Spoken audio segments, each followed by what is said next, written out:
নাহমাদুহু নুসাল্লি আলা রাসূলিল কারীম আম্মা বাদ আউযু বিল্লাহি মিনাশ শাইতানির রাজীম বিসমিল্লাহির রহমানির রহিম। সুপ্রিয় এনএসি মিডিয়ার দর্শক শ্রোতা ভাই ও বোনেরা, কুরবানি অনুষ্ঠানের পঞ্চম পর্বে সবাইকে আমন্ত্রণ জানাচ্ছি। আজ আলোচনা করব কুরবানির চামড়া প্রসঙ্গে। কুরবানির চামড়া শুকিয়ে প্রক্রিয়াজাত করে নিজেও ব্যবহার করা জায়েজ আছে।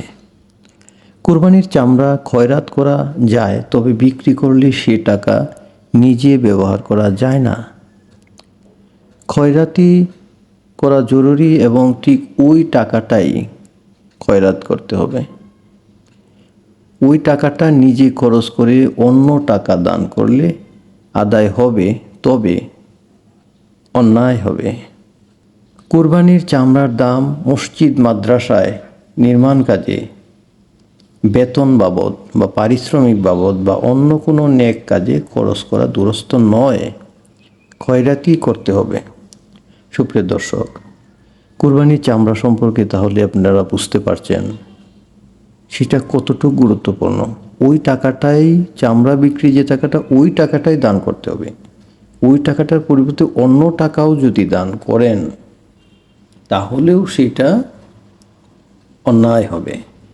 তাহলে এটা কতটুকু গুরুত্বপূর্ণ। এটা গরিবের হক, আমরা সকলে চেষ্টা করব সেটাকে সঠিকভাবে ব্যবহার করতে। অনেকে আছেন পরিচিত লোক দেখে কম দামে চামড়াটা বিক্রি করে দিয়ে টাকা দিয়ে দেওয়া, কিন্তু এটা অন্যায়, কারণ এটা গরিবের হক।